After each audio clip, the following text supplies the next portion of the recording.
All right, folks, coming up on Roland Unfiltered for Thursday, February 28, 2019, the last day of Black History Month, but I don't really give a damn because we celebrate Black History every day, so it really don't matter on this show. More fallout from yesterday's Michael Cohen hearing.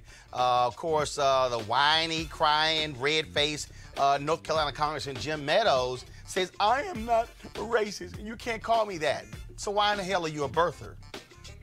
Oh, yeah, wait till we show the video, y'all, from 2012 when he said Obama, he can go back to Africa. Yeah, we're going to talk about it. Plus, we'll also talk with Congresswoman Brenda Lawrence, a member of the House Oversight Committee, about the hearing. The House also today passed a new background check bill that will close the Charleston loophole, referring to the massacre of 9 black people at Mother Emanuel AME Church in Charleston, South Carolina. Congressman Jim Clyburn pushed that effort and spoke about the bill on the House floor. We'll show you his powerful words.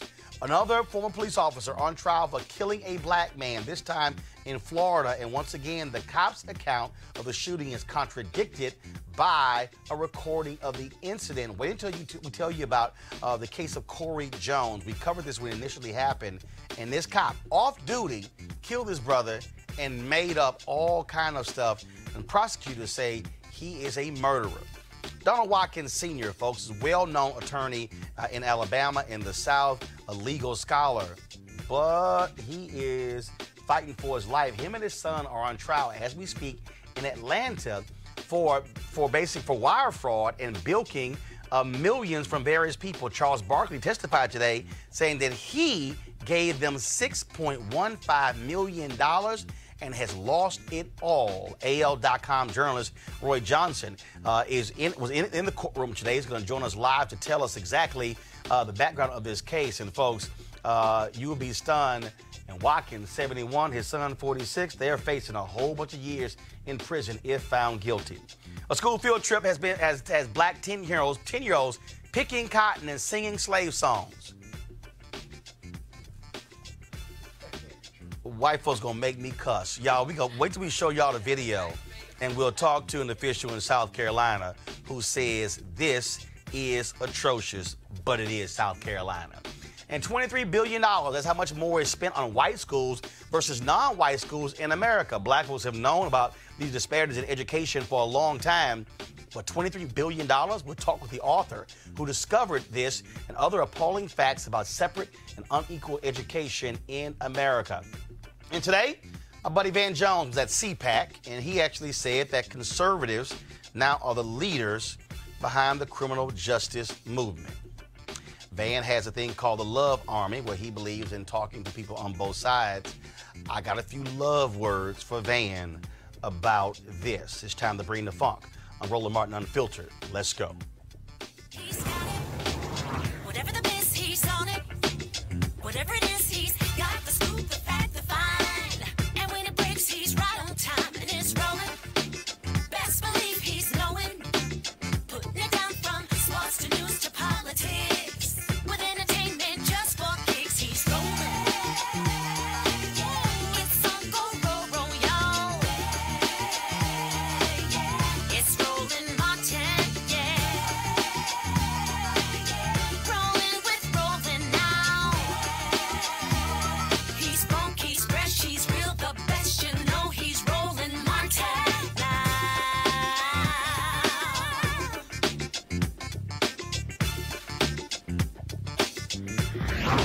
Martin. Folks, Congressman Elijah Cummings, the chair of the House Oversight Committee, says he may be calling current Donald Trump organization executives and the children of Donald Trump to testify before his committee. When they do, they will paint a very damaging portrait of Trump or take the fifth. Not a good look either way. Of course, all of this was as a result of yesterday's testimony of Trump's former lawyer, Michael Cohen, who pretty much put him on blast and talked about his illegal ways and how he has run the organization and even the criminal acts he is actually engaged in as president. Yesterday was lots of drama, or even yet Congressman Mark Meadows of North Carolina, bringing out basically his black lawn jockey, Linda Patton, Trump's black friend, who's a party planner, who's now an executive in HUD, to basically prove he isn't racist. Well, that didn't sit too well with Congresswoman Brenda Lawrence of Detroit. Here's what she said yesterday. I just want to put on the record as being a Black American and having endured the public comments of racism from the sitting president, as being a Black person, I can only imagine what's being said in private. And to prop up one member of our entire race of Black people and say that that nullifies that is totally insulting. And in this environment of expecting a president to be inclusive and to look at his administration speaks volume. Joining us right now, Brenda Lawrence from Capitol Hill. Congresswoman, how you doing? We're not, folks, we can't hear her, so let me know when we have her audio. Now talk again. Hello, how are you? There we go. All right, then. Okay. There we go. So, first of all, yesterday was pretty crazy. You had little crying Mark Meadows. You had, of course, him, like I said, with a lawn jockey, Lynn Patton. That's what it looked like, her standing right next to him as the Black prop. And you and the other Black members of that committee were not happy at all with what transpired yesterday. You know, I when it was happening, I was sitting there saying, is this really happening? Did that just happen? And no one said anything as if it was normal. And so I was really, I couldn't hold it in. And someone told me, I've had a few of my white friends call me and said, we don't like being called a racist. I said, well, don't do racist things. The fact that you could bring a single Black person and use her as a prop. We have never, since I've been in Congress, and all the times that I've been following congressional hearings, I've never seen a human being used as a prop. That was inappropriate. It did not meet our rules. And then to say because her father was from Alabama, then therefore she's an expert on race relations, and because if she speaks, it is. I just had such a hard time stomaching that. And so my grandmother used to tell me something. She said, as a Black woman in America, Brenda, you're going to spend the majority of your life forgiving people and educating people when it comes to racism. And I just hope that that was a teachable moment for that body. And I'm so many people have responded, so I don't think I was the only one that felt that way. Also, we also dealt with Republicans refusing to deal with the acts of Donald Trump. They wanted to basically tear apart Michael Cohen, which I totally get. But this is the same guy who was the attorney for Donald Trump all of these years. And so they didn't care about the illegal acts. They didn't care about all the lying. They want to say, Michael Cohen, you're a liar. But yeah, but a liar was working for a liar, and the liar he worked for had him lying to protect him. Yes. And, you know, remember, a broke clock is right twice a day. And I can tell you, Cohen came across as being very transparent. I lied. I have supported a man that did not treat people fairly, that he's a racist, a crook, and that he was very transparent. I'm no saint. And even when Miss Patton was they were saying that this woman was an African American and would she work for a racist? And he said no more than I should have as a victim of Holocaust. So I mean, it was amazing to me that you're going to whitewash all of those comments that Cohen said that the president said in private. Pretty much was what he says in public. I mean, the S-hole comment about Black African countries, he said publicly. He has publicly called Black football players SOBs. He has disrespected Maxine Waters. He has disrespected Farica Wilson and called them names. And, you know, I wasn't shocked. And everyone knows that the man has racist behavior and tendencies, and his language is hurtful. That if you are brown and from Mexico, you're a rapist and you're a killer automatically. So, I mean, the Republicans spent that whole hearing defending Donald Trump. they couldn't hear a word that Cohen said because their objective was to defend and deflect for Donald Trump. And we'll never get the checks and balances we're supposed to have in Congress and that we take an oath for. They do not work for Donald Trump. I scream it, you work for the people, and you're not doing the work.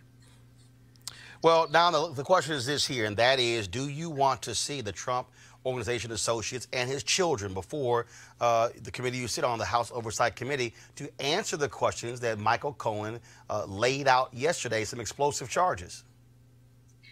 If we truly are going to do the checks and balances, as uncomfortable as it sounds to bring the president's children, he has brought his children to the White House, made them federal government employees. He has repeatedly, in every story, used his son to perform tasks that has been deemed illegal. Do we have the right to ask the questions? Yes. If his children were not part of his administration, that would be off limits. I'm pretty strong on keeping family out of this. But he has positioned his children as policymakers, as part of our government, which makes them clearly a point of interest when it comes to getting the facts and the answers in this investigation. All right, Congresswoman Brenda Lawrence of Michigan, we appreciate it. Thanks a lot. Thank you so much. You have a great one. All right, likewise. Chat soon. Folks, remember the crying North Carolina Congressman Mark Meadows yesterday, who was just so offended that Congresswoman Tlaib dared say, oh, my God, that was racist. And so he's been running his mouth saying, oh, no, remember he said, I got the people of color who are nieces and nephews or grandkids, whatever the hell he was talking about. So why did they find this video that's been circulating on social media today? Press play. And so what we're going to do is take back our country. 2012 is the time that we're going to send Mr. Obama home to Kenya or wherever it is. We're going to do it. You know, I see it as if we do our job from a grassroots standpoint, we won't have to worry about it. You know what? We'll send him back home to Kenya or wherever it is. You know, we'll send him back home. Send him back home to Kenya. Now, he claimed he was not racist. And then, of course, he was asked about that today. And he said, well, you know, that stuff did not necessarily make me a racist. Really? I'm trying to understand. How is it that that did not make you a racist? I mean, because remember, you were literally saying send him back to Kenya. I'm just trying to understand what is his point. Let's talk to our panel. Erica Savage Wilson, creator and host of Savage Politics. Dr. Julian Malveaux, economist, president emerita of Benedict College. A. Scott Bolden, former chair, National Bar Association, Political Action Committee. Erica, I'll start with you. I mean, it's real simple. He can go back to Kenya wherever he's from. Quite. And then we also have to remember who Mark Meadows is. Mark Meadows is the chair of the Freedom Caucus, which is a group of House Republicans that are very much so dedicated to the base as they become to know Trump. They so far right, they about to be left. Absolutely, absolutely, which would be a detriment to their soul. And so to add to this whole political theater, which he proclaimed was not an act, that this woman, Lynn Patton, who is a political appointee by the Trump administration for HUD, made an Instagram post on Tuesday concerning her being very disappointed in Michael Cohen and a picture of the two of them.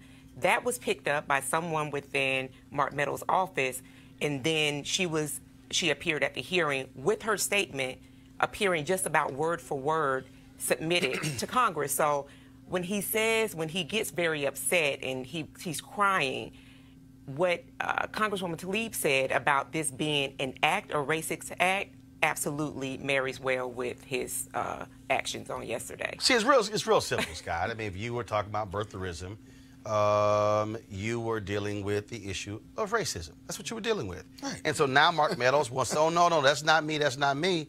So what the hell is that? But it's the height of arrogance of white privilege and white people in this country and the depth of ignorance. Let me unpack that very quickly. Look at Mark Meadows. He believes that if he puts a black woman up who says that Donald Trump isn't a racist, then that means he's not a racist, when the evidence in the empirical data says just the opposite. But watch Mark Meadows even more. He turns to have the chair defend him as his best friend. And because I got my best friend, who's a congressman from Baltimore, who's black as a chairman, that because we're best friends, that doesn't mean I can be a racist or be racially offensive. You can be both. I've met Mark Meadows. I've met him in the green room. He's a friendly guy. You wouldn't know that the racism bubbling below his skin and in his heart is there. And so this whole concept that one black person or one black friend is enough to make you a non-racist, why are white people in white America trying to tell us what's racist or isn't, and they've never been a victim of it? They're not people of color, and so they're the worst judges of whether they're racist or not. Julian, in 2012 interview with Roll Call, this is what Meadows said. It was probably a poor choice of words on my part more than anything else. I believe he's an American citizen. But the fact of the matter is, you said it. You said it, you bought into it more than once. So, I mean, really, I ain't trying to quite hear all this. You know, Scott's made a point that's very interesting. Racism wears an affability mask. In other words, no one is going to call, well, some people will, but very few people in 2019 are going to come up and call you the N-word. But they're code words. We'll send it back to where he belongs. Just code words. And as long as they don't use the N-word, white America thinks they're on safe ground. They think they're okay. Oh, yeah. And then Miss Lynn Patton, let's talk about that. I mean, a lot of people work for people in Alabama who are racist. I mean, I'm not trying to diss Alabama, but there are a whole lot of racists in Alabama, and people must have work. And who know black people and smile at them. And call them friends. Exactly. Right. And go eat, you know, well, don't go eat at the house. That might go a little far. Won't go to church with them. That might go a little far. But the fact is that that woman was used. She was manipulated. All they really needed to do was put a maid's uniform on her, except for the fact that maids in our history have an honorable history. 70% of all black women were maids in 1940. But she was, you know, lawn jockey is a nice way to put it. There's some other things we won't say on television. What we must say is that this sister lost her religion, lost her face and her space. And then she went on Fox and said, oh, yes, she's so grateful to the Trump family. Okay, so gratitude and friendship are two different things. They took her from being a party planner and turned her into a HUD official. She used to be a party planner. And now she's a HUD official. And so, yes, she owes them a lot. But she should not owe them racial loyalty. She owes them personal loyalty. But you can be all that and still be racist. And here's the piece. I didn't say that. Here's the piece. Mark Meadows. Another piece is Mark Meadows offered no comment today to USA Today when it came to his birtherism video. And it's the same way. I don't give what's her name who can't speak English barely, the First Lady, because she's also a birther. She went on television, Melania Trump, with birtherism. And Donald Trump, to this day, has not apologized to the Obamas for his birtherism. And so I ain't letting none of y'all slide on birtherism. So maybe Melania should go back somewhere? Hell, I don't know what. No, she need to go, but she need to go back to 2012 and damn issue apology today. Because again, this whole deal is like, oh, we shouldn't quit. Country she no, what I'm saying is Melania. The reality is, he's from here, she not. There you go, born here. And the bottom line is that was operating on the issue of race, and that's what birtherism was. And so she hasn't apologized, Trump hasn't apologized, and Mark Meadows ain't letting you off the hook either. So you can sit here and cry, you be all red-faced and be all offended. I don't give a damn. And in fact, you wanted to retract the comments from the record there, but we got video of you, so I'll gladly wait to hear what you got to say next. Talk about the issue of race. Let's deal with Charleston, South Carolina. Of course, remember 9 black people were killed at Emmanuel AME Church. Well, today the House passed a bill that might have prevented that massacre of 9 folks by that racist white supremacist Dylan Roof. Now, of course, it took place in 2015. Under the current law, if the required background check for a gun purchase is not completed in 3 days, the buyer gets the gun. The bipartisan bill will increase the wait period to 10 days. Opponents of the bill didn't want to inconvenience gun buyers. Oh, really? South Carolina Congressman Jim Clyburn, who is the majority whip in the House, spoke in support of the bill on the House floor yesterday. Emmanuel AME, of course, is in his congressional district. Welcome into our capital today, Ms. Jennifer Pinckney and her two daughters. There are the wife and children of Reverend Clemente Pinckney, who along with 8 of his Bible study parishioners lost his life to a demented white supremacist who said that he was interested in starting a race war. He entered their church, participated in the Bible study, which they welcomed him into. And as they closed their study that evening and prayed for what they had experienced and for their next meeting, this gentleman, while their eyes were closed, opened his and slaughtered them. I find it interesting that my colleague has talked about the inconvenience of waiting longer than 3 days to purchase a weapon without mentioning those poor souls. This was a hate crime of the first order. And we are saying we should not inconvenience him. And we did not inconvenience him. We allowed him to get that gun after 3 days, when it was around the 5th day that they found the glitch in the system and found him to be ineligible to own a gun. So our panel, here's the fundamental problem here. First of all, we have seen the first gun legislation bill, gun control bill, passed in more than a generation as a result of Democrats now controlling the House. And if you look at those numbers, you now have Democrats who used to be in these, middle of the road, center right leaning districts who are also voting for this. And the bottom line here, Scott, how the hell can you make an argument you can't wait 3 days? Because you can make an argument I can't make that argument if I'm in a red state or red district. Actually, you can. Because damn it, you can wait 3 days. You can, but they won't then.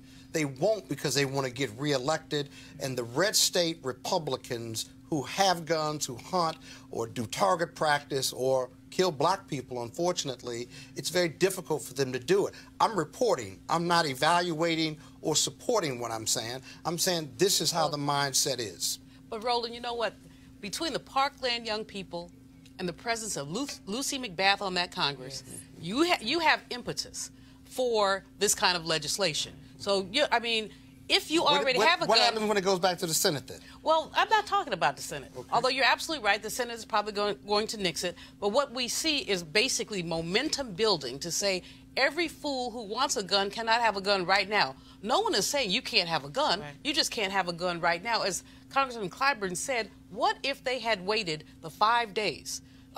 This guy wouldn't have had a gun. And so you don't have an emergency need for a gun right this minute unless you have some ulterior motive. Right. If you want to go hunting, you want to go fishing, surely one of your boys has a gun that they can lend you, and surely you can wait 10 days to go get a gun. So what we're really looking at here is, of course, the right-wing agenda of the NRA being revealed. But as I said, the Parkland young people have given this enormous impetus. They have been really focused. And the victory of Lucy McBath in Newt Gingrich's former district, yes, in Georgia, really does speak to the number of suburban white women who on this particular issue said enough. Now, I'm not saying that we're going to have them all the time and on everything, but with this woman and her compelling story, Jordan Davis massacred by a crazy white man who was intoxicated and thought his music was too loud. Right.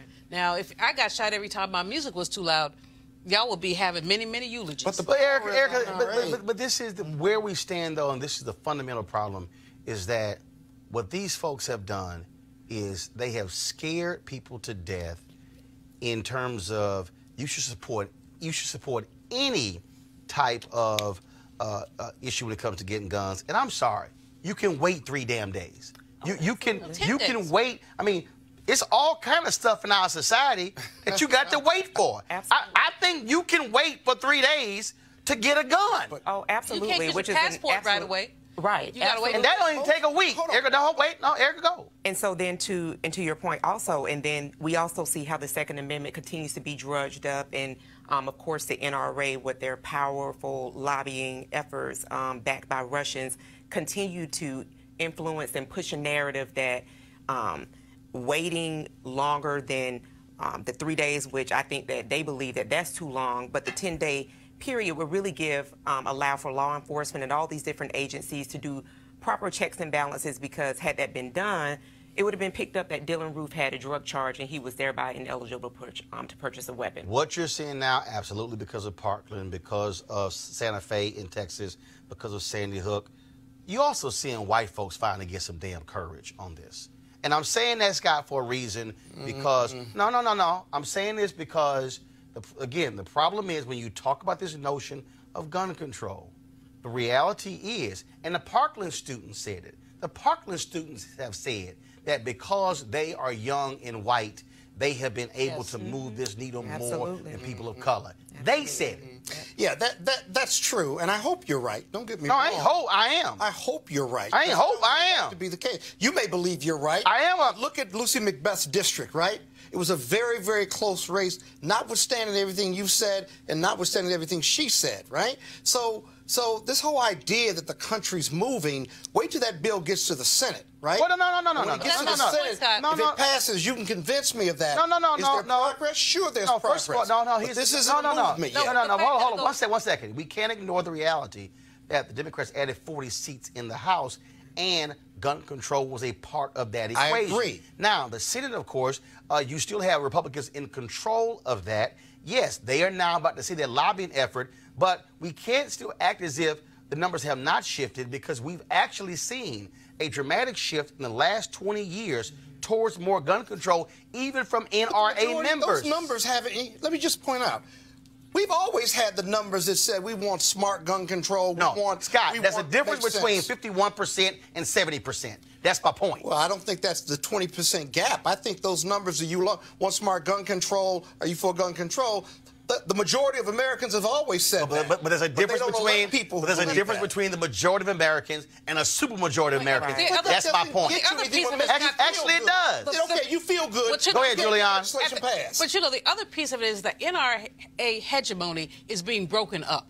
We keep seeing these mass shootings, and as you say, Roland, this is not black people going in these places and shooting stuff up. We had a couple, but not very many. These are white folks killing white folks. There might be a black person hiding under the desk, and so you see this hegemony. You see white people who were heretofore Republicans saying, my child was shot. Right. You know, I don't get to see my son's wedding or my daughter's, birth or anything like that. So you see people who are being moved, and they really are looking at the intransience of these Republicans. Got it. And they're all right, folks. Let's not talk about what's happening in Florida. We covered this case when it first happened. That is, a former cop is now on trial for manslaughter in the shooting death of a stranded motorist, Corey Jones. Corey Jones' car was disabled, so he called for roadside assistance. An undercover Palm Beach Gardens, Florida cop, Newman Raja, approached the car. Now, everyone agrees on that. This is what he said happened when he talked to investigators shortly after the shooting. I thought it was a disabled vehicle on the side of the road, or an abandoned vehicle. So I saw this vehicle and everything, and I was like, okay, I've got this vehicle on the side of the road, and I'm going to check out with it, make sure everything's okay. I didn't think there was anybody in there, and as I got close to the vehicle, and the door swung open, and this guy jumps up, and I immediately got out of the van, and he's like, I'm okay, man. And at which point I said, hey, man, police, can I help you? And the second I said police, he jumped back, and I clearly remember him drawing and pointing a gun at me. I saw that silver muzzle, and he had, I can swear on this, he had a Laser Max laser and the guide rod in the gun, and I saw that red light of that Laser Max flashing at me, and I immediately just shouted, drop the gun, and sorry. Let's do this. Take a deep breath. I remember pulling the trigger, I think 2 to 3 times. Here's what his lying ass didn't know. That when all this went down, Corey Jones was still on the phone with roadside assistance when Raja approached the car. Now, remember he said when he got near the vehicle, the door swung open? Now, check this out. The dinging you hear is the door open before Raja gets there. 7 seconds before he first speaks, he told investigators that he identified himself as a cop. Also, remember, he said he was not in uniform. Press play. Is there any buildings, landmarks, anything like that that I could use to pinpoint your address?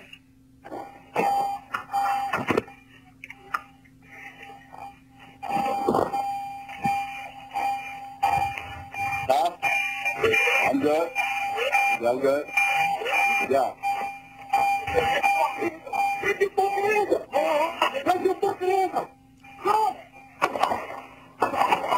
Oh my gosh. Corey Jones was a musician who had his expensive drum set in the car. He had just come back from choir rehearsal. His family said he had a gun to protect his property. And at 3 o'clock in the morning, when an unidentified white guy comes up on you, yeah, you might pull out your damn gun. When the trial opened earlier this week, the prosecutor called Raja a reckless killer and an angel of death who at no time acted like a law enforcement officer, how they should be in helping citizens. But not only that, you remember also in this trial, the officer actually was coming from a different direction. So this guy's parked on the side of the road. This cop literally turns around, Erica. Yeah. And comes from a different direction to approach him. Raja hunted him down. Oh, absolutely, which is the unfortunate testimony of black and brown men and women across this country. And I will say to you that what is even more bothersome with the audio is that there seems to be some sort of just real comfortableness with law enforcement engaging black and brown folks using expletives. The way that he initially described that encounter to say that, you know, sir, how can I help you? Very diplomatic, the way that you would expect someone who operates off of taxpayer dollars, who serve the people, to engage, that wasn't it. So he literally raised his voice, he provoked him. It seems as though he got himself hyped up so that the execution that he was about to commit would then be justified in his own mind. It still doesn't make practical sense. As a former prosecutor, this guy works undercover burglary. It's 3 a.m. in the morning, so he sees an abandoned car. What he really did was went down a ramp the wrong way at 3 in the morning because he saw an abandoned car. Now, you see an abandoned car, I'm undercover, I work burglary, it's 3 a.m., what am I, bored? Right. So I'm going to go out of my way to do this. You see that somebody's in there, right? You clearly don't identify yourself, so now it's mano a mano, right? 3 a.m. in the morning. He's dark-skinned, as this from the video, and this musician is on the phone. And he says, I'm good. He said, really? I said, yeah, I'm good. Really? Really? Get your Hold up. hands So this is from the CBS 12 Twitter account. Y'all, this is what Raja was driving. That's the vehicle. Who the hell, if you are abandoned in a white vehicle, and also, let's keep in mind, because we kept doing these stories, there were numerous times of people impersonating cops in Florida, rolling up on folks, stealing from them. Right. So you are aware of this at the time in Florida. That's why he had the gun. I mean, as they said, he had an expensive drum set. He was coming from choir rehearsal, whatever. He knew that he needed to protect himself.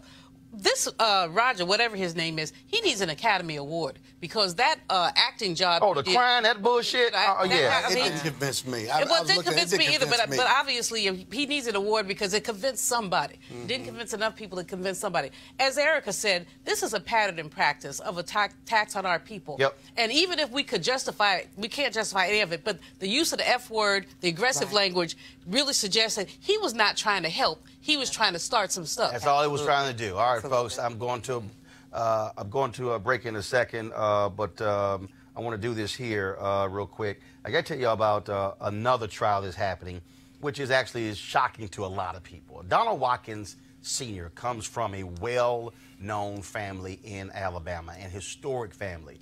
His father, Levi Watkins, Sr. He was longtime president of Alabama State University. Donald Watkins Sr., a prominent attorney there, not only with his law firm, but also owning other businesses. His brother, the late Levi Watkins Jr., a historic heart surgeon at Johns Hopkins University. In fact, he and another doctor became the first to install a defibrillator in someone's chest. And so I met Levi Watkins, amazing guy, died 4 years ago. But this story is stunning in that Donald Watkins Sr. and Donald Watkins Jr., his son, are on trial right now in an Atlanta federal courtroom for bilking millions of dollars from investors, including a number of athletes. Donald Watkins Sr. and Jr. have been charged with wire fraud, bank fraud, and conspiracy to commit wire and bank fraud. Basically, they are charged with taking loans and investments from people for specific business purposes and using the money for themselves, paying off alimony, American Express cards, going out to eat. It's been a crazy trial for the last week or so. Condoleezza Rice, the former Secretary of State, she has testified, also along with Martin Luther King III. Donald Watkins Sr. approached both of them to serve on the board of directors of his company that he said he bought a 50% interest in, when in reality, he did not. The family still maintained that he was simply managing those assets. Today, though, the big witness was Charles Barkley, of course, the Hall of Famer.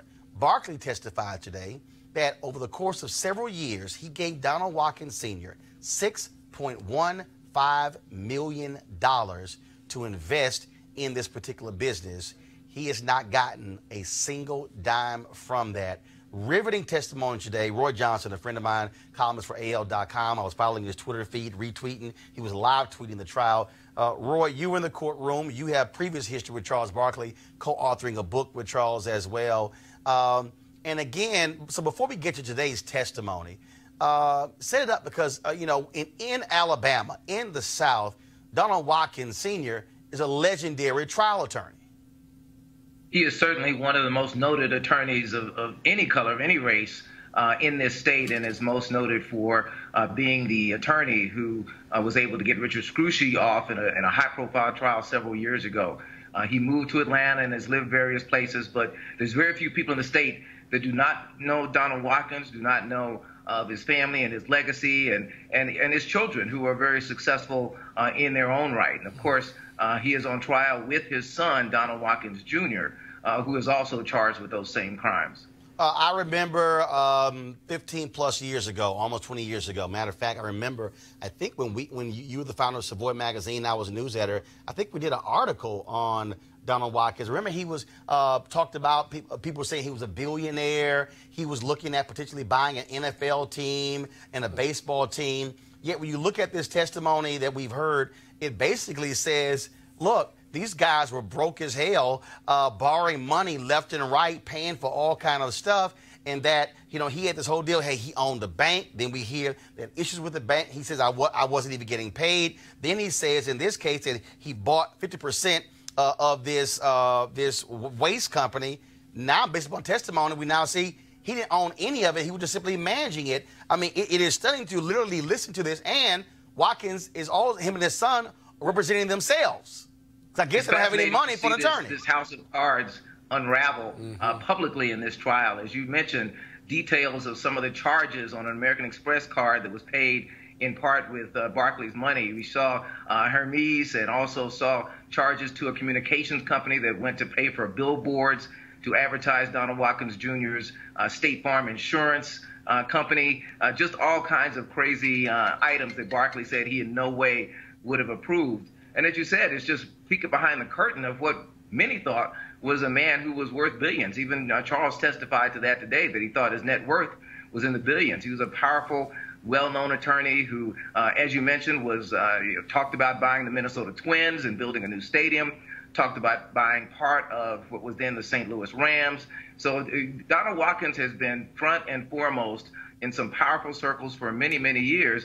And that was part of the sell. That was part of the draw, which lured a lot of these African-American athletes to invest with him, as well as also, I think, being a prominent African-American. I mean, certainly athletes are often criticized for not doing business with other African Americans, for not hiring them, and perhaps not investing with them. Here's a case where I think he leveraged that relationship to perhaps get them to believe in him perhaps a little bit more than they should have, and certainly to not do due diligence. Charles testified today that he never read any of the papers that Watkins would send him, papers that he had his financial advisors sign agreements to loan money to Donald Watkins Sr. and his company that, for purchasing portions of that company.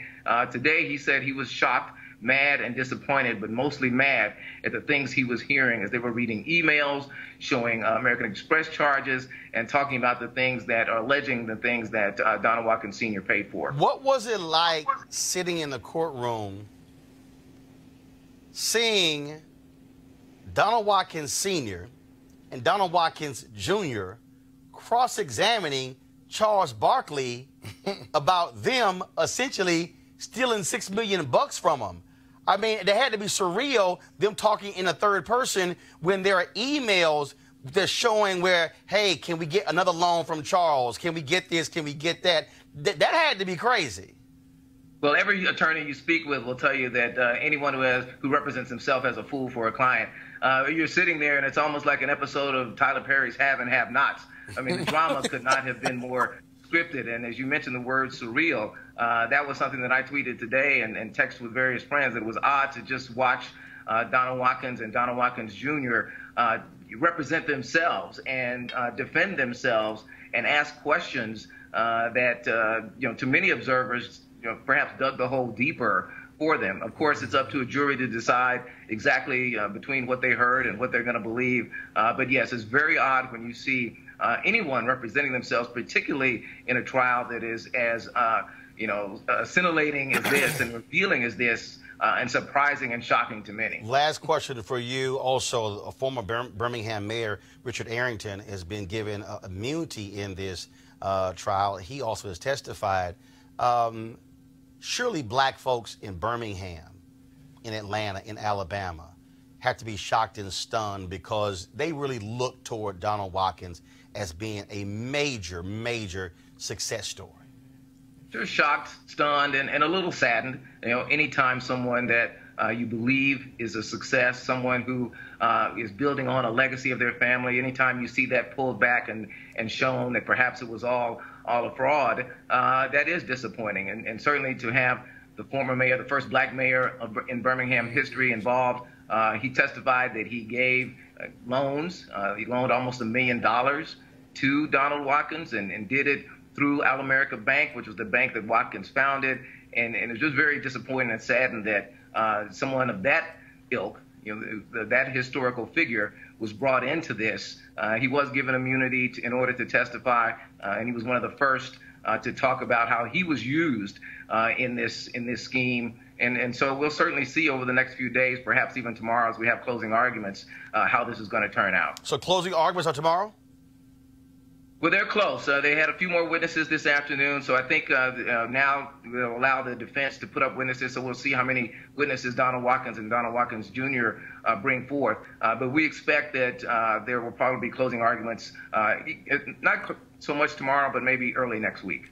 All right, then. Roy Johnson, we certainly appreciate it. Thanks a lot. We'll quickly go to our panel here. Scott, first you. Again, National Bar Association, Donald Watkins is very well known. I mean, can't get much better than Donald Watkins. Considered one of the, top premier. Yeah, and to be 71 on trial, and when you read the details of this, with the emails and the money spent and the money for alimony and for the girlfriend, and she says she got taken for $600,000 over a period of time. I mean, it's crazy. Premier lawyer who just happens to be black.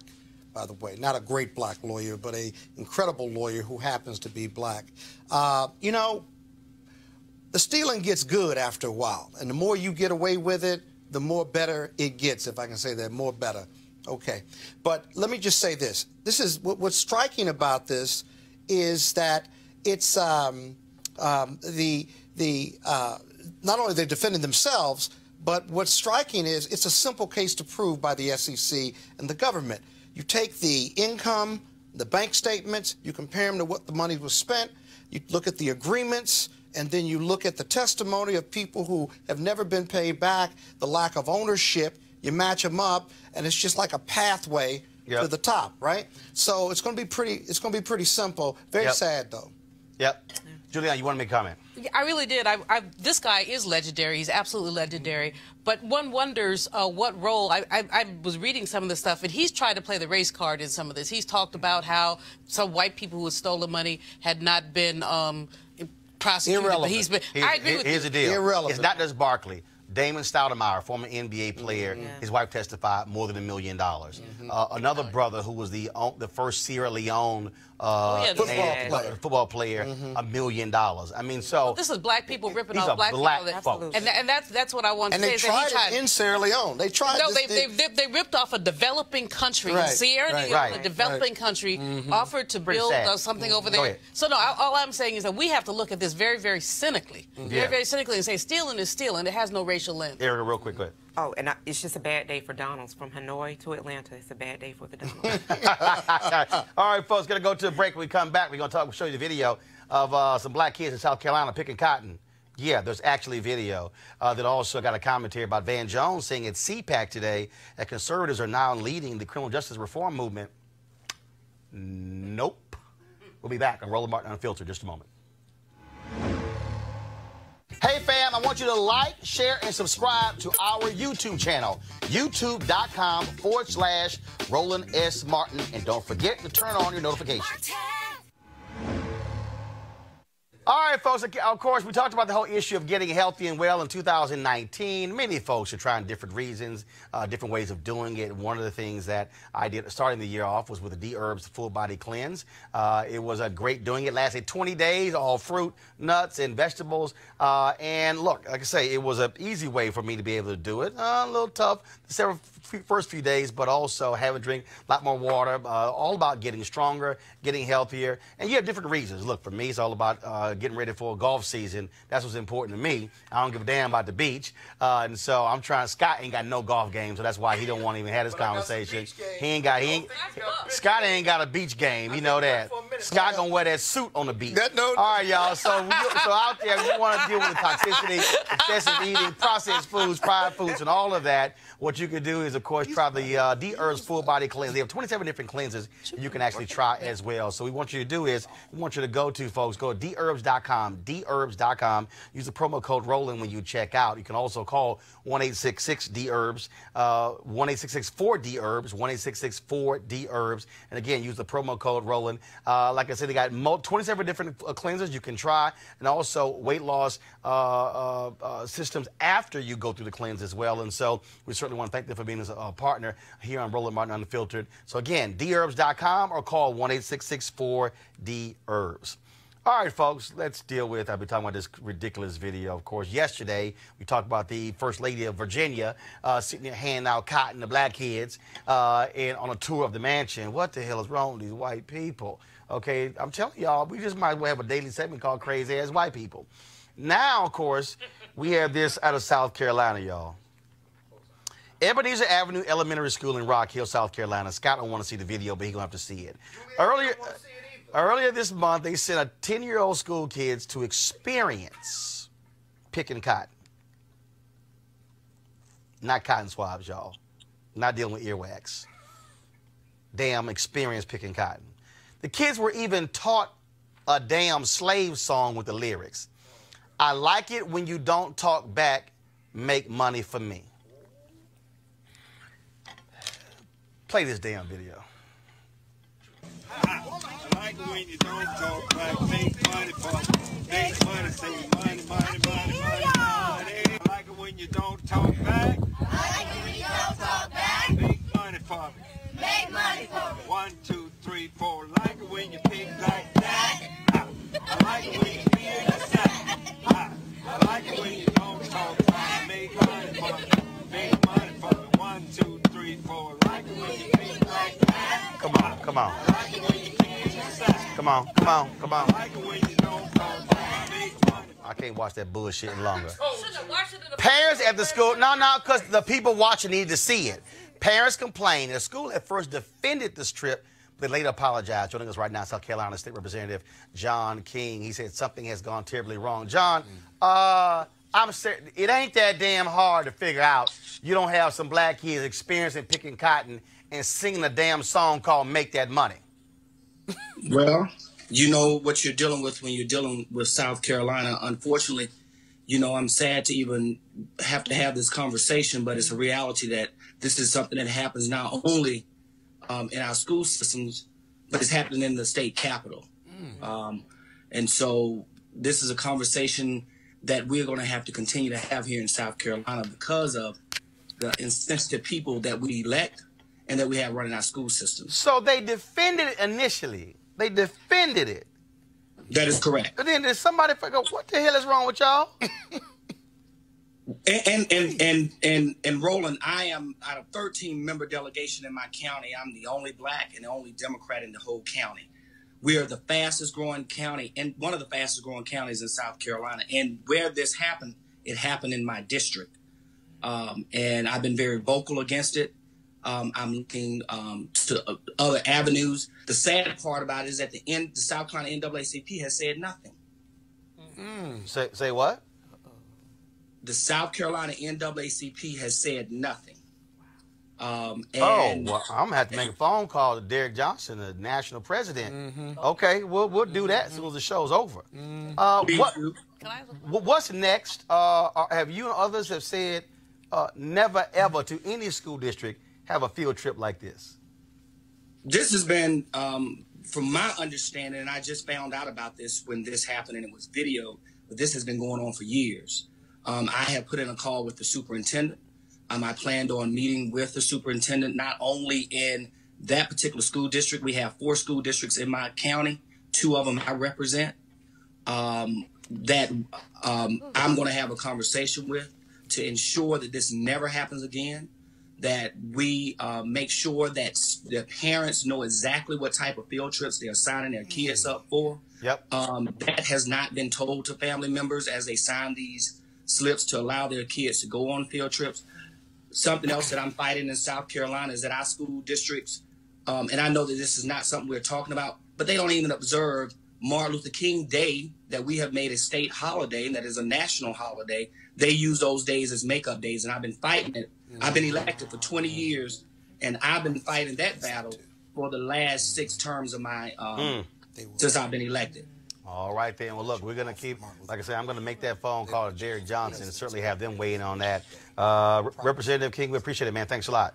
Thank you, Roland. I appreciate you bringing some visibility to this issue that is happening here in South Carolina. I ask that you all look at how we elect judges in South Carolina and how black people who are the most qualified are not being appointed to judgeships, because we are one of the only states in South Carolina that appoint judges. And a few weeks ago, a white guy was appointed to the appellate court who had DUI charges, and you had a black lady who was the first ever elected in South Carolina on the judge as a judge who has 20 years of experience, who was denied the right to serve on the appellate court.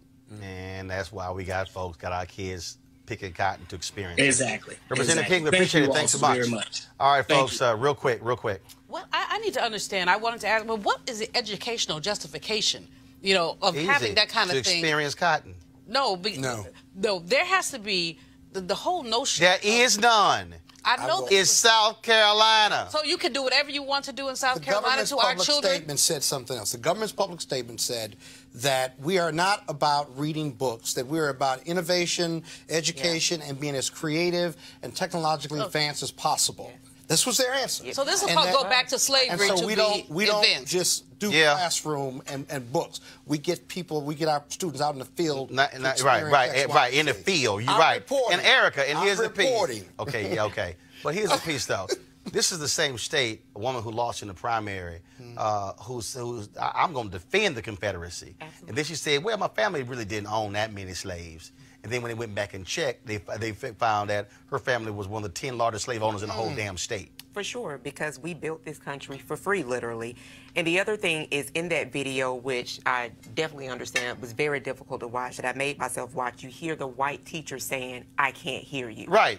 Like, say it louder. Like Negroes say sing louder. Right. I'm telling y'all something right now. See, look, y'all should be thankful I ain't got no damn kids. Because I'm letting y'all know how that would have went down if my kids would. I'm just letting y'all know right now, because I mean, it would not have been.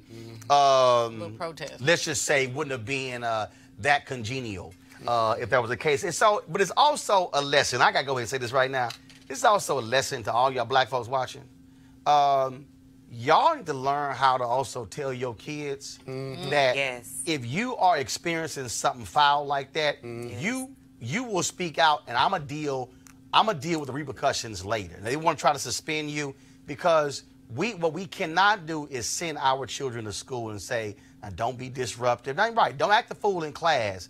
But if somebody gonna have a slave skit or have you experiencing cotton, that's when you say, baby, it's all right to go ahead and cuss your teacher out because that's just crazy. And I'm telling you, a whole bunch of us don't really press folk when it comes to that. I got another guess. I gotta go to that next story. But I'm just letting y'all know right now. Raise your kids right, because I'm just letting you know it would have been it would have been about this disparity. $23 billion between education for white kids and black kids. And also, a few words I got dealing with criminal justice reform. My man Van Jones spoke at CPAC, Conservative Political Action Committee, their conference today. Bucks each for the whole year. You can make this possible. Roland Martin.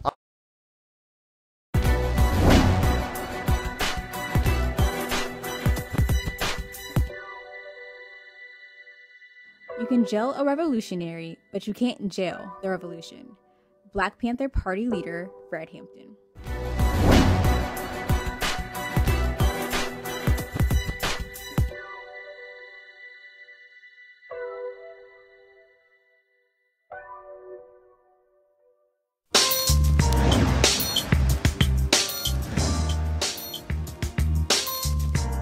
All right, y'all, HBCU Giving Day. The school of the HBCU is Bluefield State College.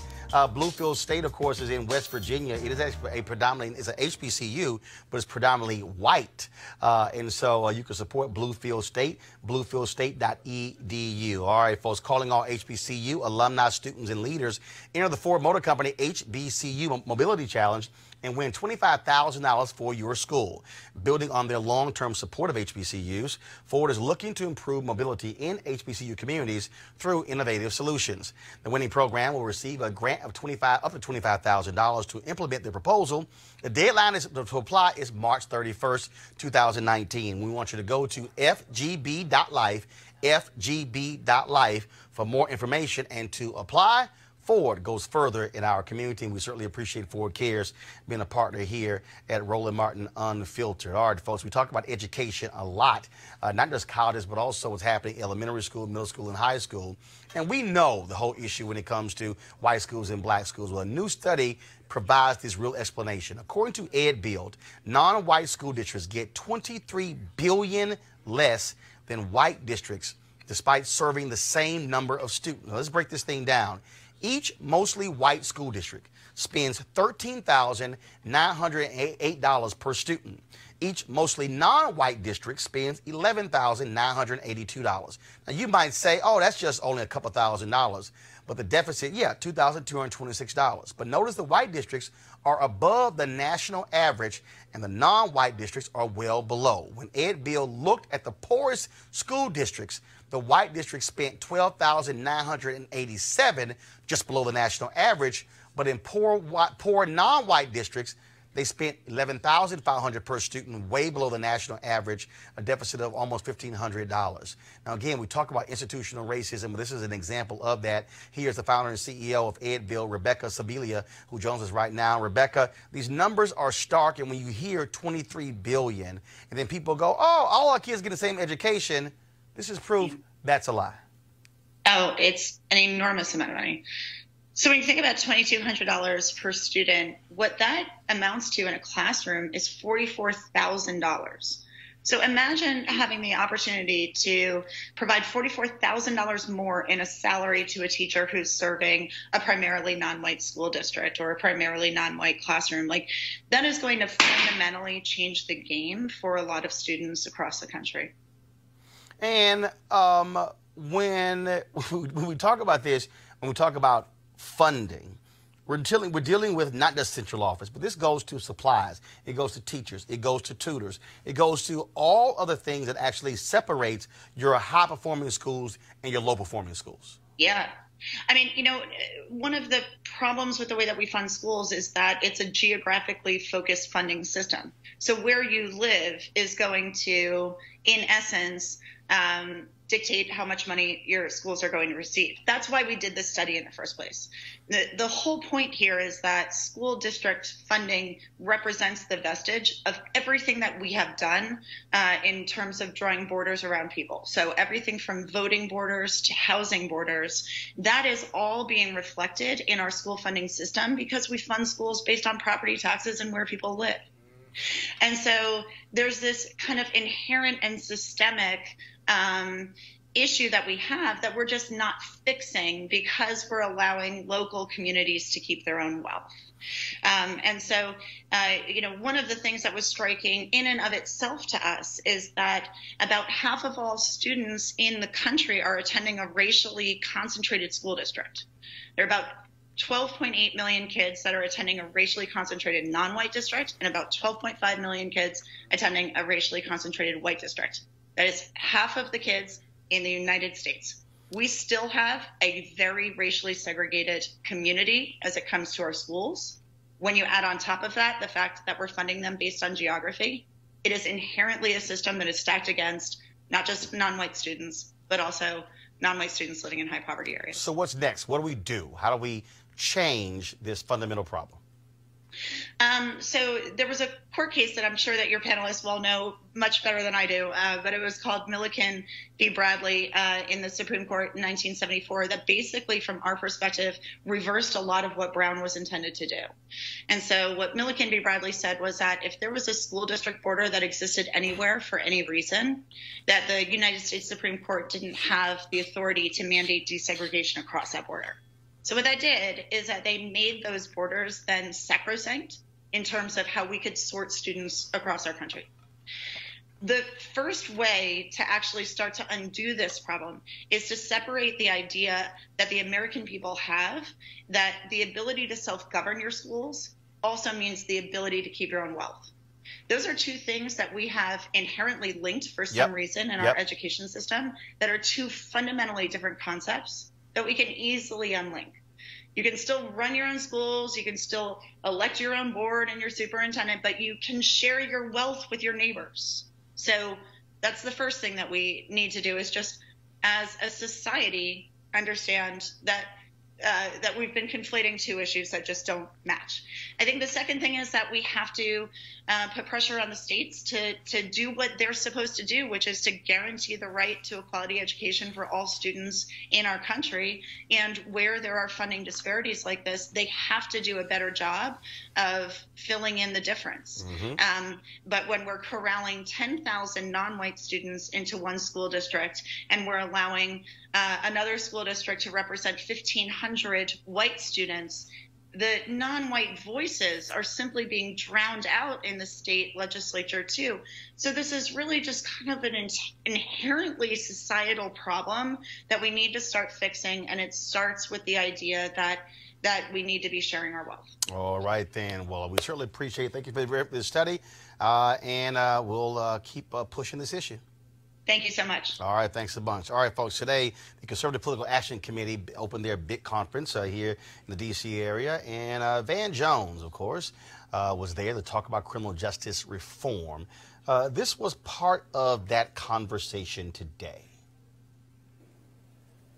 The conservative movement in this country, unfortunately from my point of view, is now the leader on this issue of reform, in that you look at Mississippi, a rock-ribbed, totally conservative, former jailer is the governor there, Governor Bryant. Governor Bryant has cut the prison population and crime at the same time.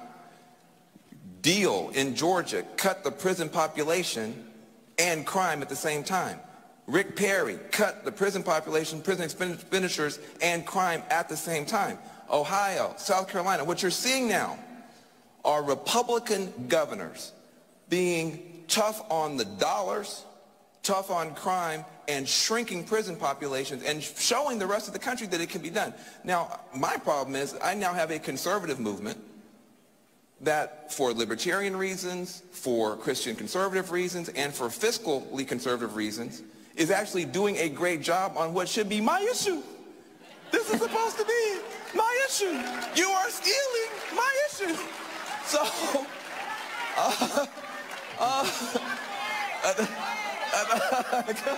so they're welcoming you with open arms. Keep going. Let me keep going. Look, I'm going to stay in my party. I'm going to stay in my party. But what I want to say, but take some dadgum credit for being smart. Take some dadgum credit for getting it right, and take some dadgum credit for showing that, listen, if you take some food, we had this conversation before. Yeah, don't take my food. I'm a socialist according to you. I should take your food. I'm just joking. We probably don't want to go there either. That's good. But listen, here's what happened, and you guys understand how this happens. We passed a bunch of laws 30 years ago, throwing the book at everybody for everything. And then we didn't look at it again. A lot of people didn't. It's just like when you get food, you go out to eat, you get a bunch of food, you put it in the refrigerator, look at it for 3 weeks, 6 weeks. You open that up, it doesn't look like food anymore. All right, so let me unpack this, okay, or let me deconstruct this. I know Van very well. We've collaborated on various issues when the First Step Act was being looked at by Congress, when that was being driven through the House, Congressman Hakeem Jeffries and others. I was certainly supportive of that because I agree with Van that when the people who are in federal prisons, there needs to be reform. Here's what he was saying, how I would have said it. First of all, he is correct in that you have Republican governors who have decided to step up when it comes to jail reform. 7 years ago, a top civil rights leader told me, where I was speaking at a banquet in the Midwest, he said that we have been able to move the needle more with Republican governors than Democrats. But you have to provide context. Why is that the case? It's because Democrats have always been labeled as soft on crime. Republicans have always run on tough on crime. And so as a result, if you were a Democrat who ran for district attorney, or you ran for a judicial position, or you ran for a state position as governor, you had to prove to largely white conservative voters that you were tough on crime. I'm born and raised in Texas. I remember when Mark White was running for re-election, and he was in a studio, and there literally were posters that were 3 times the size of him. And he was walking through, and it was all of these photos of largely black and brown people and a few white people. And they were photos of people who he said Texas put to death. This week, Texas will put to death the 560th person since the Supreme Court allowed the death penalty to be reinstated. Mark White was a Democrat. Mark White was saying, I'm a Democrat, but I can be tough on crime with putting in the death. And so that's the reason why you had Democrats who are running. You're seeing it right now, Senator Kamala Harris. Oh, how is she a criminal justice? Because when Democrats run for attorney general and district attorney, oh, what are the white conservatives going to say? I need to appeal to their votes. So here's what you had here. And we dealt with this issue years ago on my show, Washington Watch, on TV One. I had a brother who was on the show who was upset when I pointed this out about these conservative governors. And he said, well, they're doing this for financial reasons. He was making the moral argument. I said, bruh, it doesn't matter if you're making the moral argument, if they're making the fiscal conservative argument. If this decreases the number of jails, the people in prison, I'm down with it. See, that's what Van did not unpack. Now, Van said conservatives are leading the criminal justice reform movement. No, that's a lie. Conservatives have separated jail reform and criminal justice reform. Criminal justice reform is a much larger umbrella. Now, Van knows this. He works with groups right now. He's the CEO of the group that they just launched with Meek Mill and Robert Kraft, who gonna need their help because he got charged with prostitution. So I understand his point. But the reality is conservatives are not leading the criminal justice reform movement. It is, in fact, progressives and liberals, it's black people and brown people who are actually leading the criminal justice reform movement. Because when you talk criminal justice reform, it's not just about jails and who is going to jail. It's also about the sentences that are being handed out in these state courts. It's about who the district attorneys are. It's about repealing the folks who are in jail on marijuana convictions. It's also about how we are dealing with suspensions in schools and the school-to-prison pipeline. Criminal justice reform cannot just be seen through the prism of jails. It's also bail reform. It's a much wider issue. And so when conservatives, when Republicans, as a national party, puts criminal justice reform in their plank, then we can talk about it. If you have more governors who go beyond just the fiscal reason for jail reform, then we can have the conversation. But see, Van, I could not be like you and sit in a room of conservatives and say they have been smart on this when in fact you still have too many Republicans who tried to block the First Step Act, who tried to block criminal justice reform. You still have the Senator Tom Cottons of the world from Arkansas. You still have Jeff Sessions who blocked it with DOJ. You still have folks who are putting these things in place. The reality is Bob McCulloch was thrown out in St. Louis and replaced by progressive Wesley Bell. Larry Krasner became the DA in Philadelphia. You, of course, have Marilyn Mosby in Baltimore. You have, of course, Amalia Airman's down in Florida. So you got black folks. You got now Justice Crusoe, former judge in Dallas, who's now the DA. You now have progressive-minded district attorneys who are starting from a position of we are not going to throw everybody in jail. This is my issue, Van. If conservatives are actually leading the movement, and I understand Trump signed the First Step Act and what he touted, but has Donald Trump reversed all of the actions of Jeff Sessions that he put in place when he became Attorney General? The answer is no. Has Donald Trump and Jared Kushner and Republicans reversed when they said we're going to go back to private prisons? No, they have not done that. Jeff Sessions told his prosecutors to stop doing what Eric Holder said, and that is don't go for the maximum. He said, no, you go for the maximum sentences you can actually impose. And so I am not going to somehow say that conservatives are leading a criminal justice reform movement when the proof simply is not there. Just because a governor in Mississippi and a governor in Texas, and just because a governor in Kansas, they have made those decisions, and a governor in Georgia, they still are fundamentally have bad policy overall when it comes to criminal justice reform. The day when the Republican National Committee and Republicans in the House and Republicans in the Senate and the Republican Governors Association and the Republican, all of their various groups, the day when they as a party stands up and says that we are fully backing criminal justice reform on every single level, then I will say that's what they're doing. But there's no way in hell I will say that and give them cover when the very people who are at CPAC are the same folks who are going to go home and do what they do.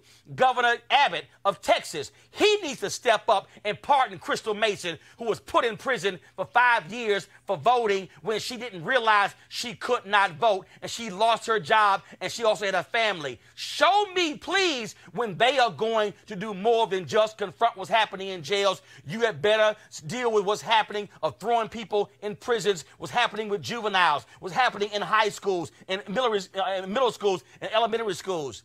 I am not going to give somebody credit for a small piece of criminal justice reform.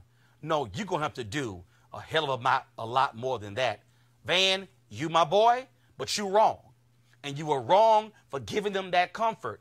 And what you should have done, Van, is challenge them to do more. What you should have said is, here are your marching orders. What you should have said, that if you are real and true about criminal justice reform, do this, this, this, this, and this. The damage has been done because of conservative policies, and Democrats went along with that crap because they were scared to be called weak on crime.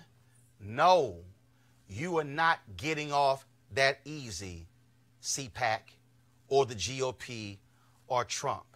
You got a hell of a lot more work to do than what you've done thus far. Final comment from our panelists. I think you nailed it. There's not much else to say, but I will say one word. Exactly. I said because Willie Horton. Let's just see, but what has happened is these conservatives do racial manipulation to make people frightened of black people, and then the Democrats are supposed to be so soft on crime, as you said, and so they don't say anything. Willie Horton was an aberration, but Willie Horton was used to win an election. And we've seen cards like that played time and time and time again. And so Van was playing Mr. Bojangles for the white folks. I hope he was paid well. Well, you know, here's the deal. I understand he worked with Jared Kushner and the folks who put in the First Step Act. He's absolutely right what those individual states have done. But again, that was largely jail reform. The Republicans initially wanted jail reform. It was Hakeem Jeffries and Senator Cory Booker and Senator Dick Durbin who pushed them, saying, no, this thing has got to be broader than that. And I'll give it, Senator Chuck Grassley, Republican of Iowa, even said that's not good enough. But I'm not going to say without the proof, show me where they are leading, Erica, because I'm not seeing that. It's too many young folks and too many black folks and Latino folks who are in the streets right now. If conservatives are leading the criminal justice reform movement, I want to see when they march it in Chicago against cops. Well, we won't see it, but we will continue to see commentary about Chicago. For that statement to be made next to Matt Schlapp, whose wife Mercedes Schlapp works in the White House, to crown conservatives, so to speak, as being kings and queens of criminal justice reform was irresponsible at the best. Scott? I'm still trying to figure out how you reduce prison population and reduce crime at the same time. Those statistics have to be checked. I'm not ready to crown them either, given their history, and I think you nailed it when you said, don't give them too much history. This was a financial decision, prison reform, and these private prisons that have been costing states all over this country millions and millions of dollars. And for what? To house these prisons and to build new prisons. And they used to argue that it was about the jobs, not about housing black and brown people. So I think there's even more unpacking to do, Roland. And again, I will give you credit where credit has been earned. But I'm not going to say they are leading the criminal justice reform movement because that is not what is going on. And that First Step Act was about that big. Important, but it was that big. Remember, you had Democrats who wanted a much larger criminal justice reform bill. Republicans said, no, that's going a little too far. First Step just so we know. First Step represents about 5% of what needs to be done, about 5%. But also it's called the first step, which means, damn it, it's a second and a third. Show me where that bill is. Exactly. I was about to say, where's that pending? That's what I'm waiting on. I'm waiting on. That's all I'm waiting on. And what are they going to do about the killing fields of Chicago? That's all I'm waiting on. No, I ain't going to use Chicago. What they going to do about fields of DC? What they going to do about all these different cities? Again, they are not leading the criminal justice reform movement. I'm not going to give folks that, but y'all can. Oh, no, you got an opportunity. Just legalize marijuana. Let's see if you do it. Let's see if you do it. All right, folks, we got to go. Here's the deal. Tomorrow, I've got meetings in New York. I'm not doing a show tomorrow. Monique Presser is going to be sitting in for me. We are going to be in Selma this weekend. So we're going to be live. So tomorrow we'll be talking to Reverend Jesse Jackson Sr. from Selma.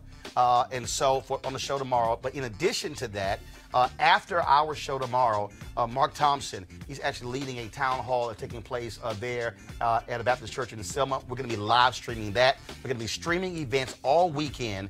This is the Jubilee there in Selma that commemorates Bloody Sunday. And so Sunday, Sunday, we're going to have the commemorative march across the Selma Bridge. We'll be bringing that to you live as well. And so we want you to tune in, retweet it, share with people. And folks, this is why we want you to support Roland Martin Unfiltered, because the reality is this. There ain't no other show like this one on cable news, broadcast news, in the digital space as well. It's a bunch of people out there talking to a camera, but that's not called an actual show. And so we're actually covering the issues that matter to us and bringing news and information to you that are not being covered anywhere else. I'm going to be real clear. Obama not going to be in Selma this weekend. Trump not going to be there. So you know what that means? Mainstream media cameras will not be there. We're going to be bringing you black folks who are talking about the issues that we care about, looking forward to 2020. So we want you to watch all of our coverage this weekend. Do me a favor.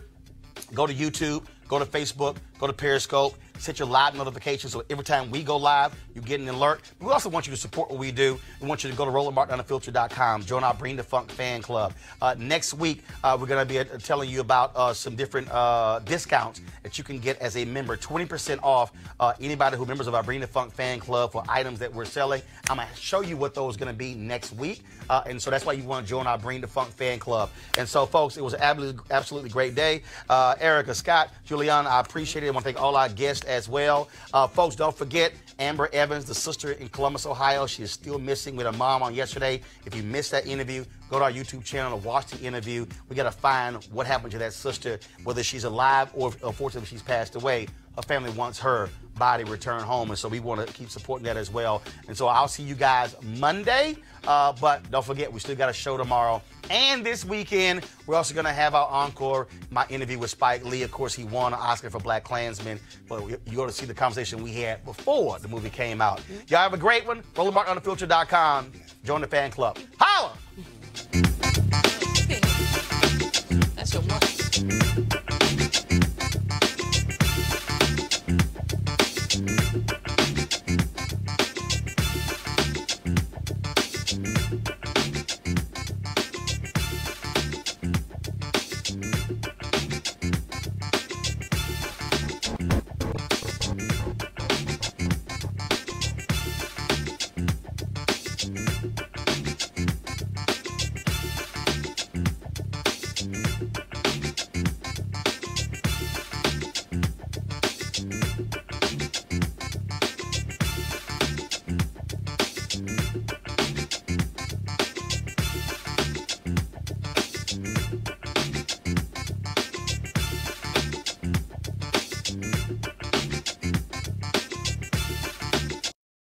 You want to support Roland Martin Unfiltered?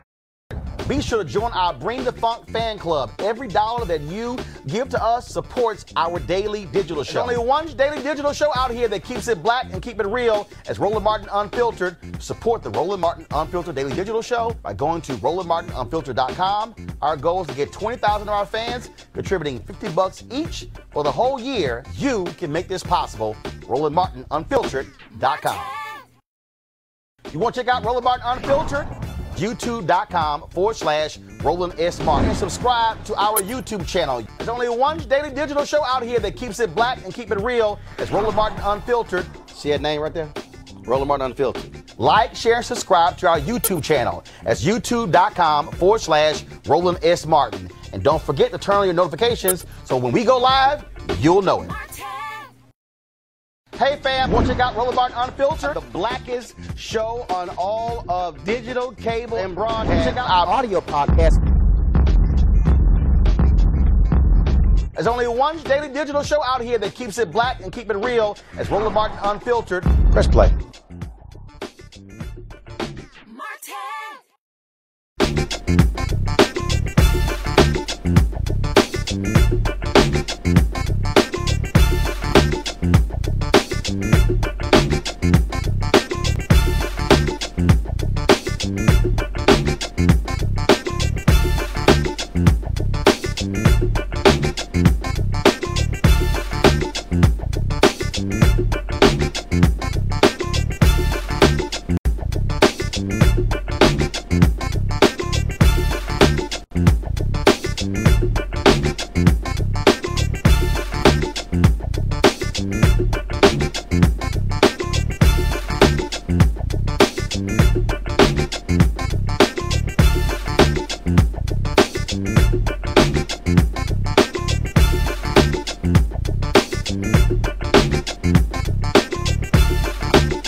Bye.